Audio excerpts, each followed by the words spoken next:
जदीद एलोपैथिक है वो बेसिकली शुगर को दो कैटेगरी में डिवाइड करती है, एक प्राइमरी, दूसरी सेकेंडरी।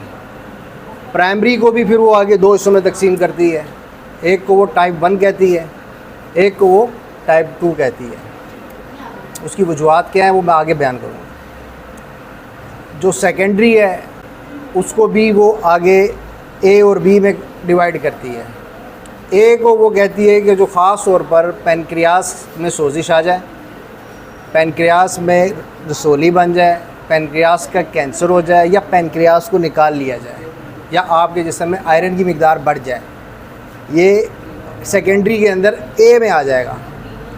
फिर इसी को सेकेंडरी के अंदर वो बी में बयान करते हैं। जिन जिन वजूहात से शुगर हो सकती है ये मैं वो बता रहा हूँ आपको। बी के अंदर वो बयान करते हैं सबसे पहले थायरोटॉक्सिकोसिस, यानी जिसमें आपका थायराइड का T3 T4 हार्मोन बढ़ जाता है, यानी उसको हम गर्मी खुश्की के हार्मोन जो है ना उसमें बढ़ जाते हैं अमूमन। उसकी वजह से भी शुगर रेज़ हो सकती है। प्रेगनेंसी में शुगर बढ़ सकती है। कुशिंग सिंड्रोम में शुगर बढ़ सकती है। अब कुशिंग सिंड्रोम क्या है? कुशिंग सिंड्रोम जब आपका गुर्दे का कोर्टिसोल लेवल बढ़ जाता है, स्ट्रेस हार्मोन बढ़ जाता है, तो बॉडी जो है आपकी बॉडी में शुगर लेवल को बढ़ा देती है। ठीक है।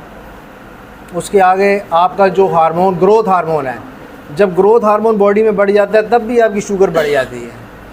जब एड्रिनल ग्लैंड के ऊपर जब आपके ट्यूमर आ जाता है तब भी आपकी शुगर बढ़ जाती है। तो ये आपकी कितनी सारी कैटेगरीज बन गई। अब आपने ये देखना है कि जब पेशेंट आया है तो उसमें ये सब चीज़ें हैं कि कोई कुशिंग सिंड्रोम क्या है। कुशिंग सिंड्रोम की मैं आपको एक बंदे की पहचान बता देता हूँ। बंदा आएगा सामने, उसका चेहरा गोल होगा जैसे कि चांद का चेहरा होता है, भरा हुआ होगा, पेट पे चर्बी होगी, थोड़ा सा कुब निकला होगा। ठीक है, ये चर्बी होती है, फैट होती है। कुशिंग सिंड्रोम के पेशेंट होते हैं, इन लोगों का कोर्टिसोल लेवल ज़्यादा होता है। कोर्टिसोल जब बढ़ता है बॉडी में तो वो शुगर में से क्या करता है, प्रोटीन को, फैट को तोड़ के शुगर में कन्वर्ट कर देता है।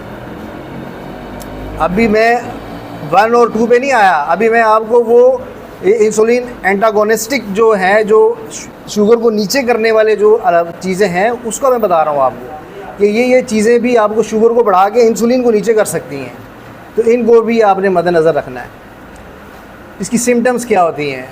इसमें आपको पॉलीयूरिया होगा, पेशाब ज़्यादा आना, पॉलीफीजिया होगा, भूख ज़्यादा लगना, और आपको पॉलीडिप्सिया होगा, आपको प्यास ज़्यादा लगना।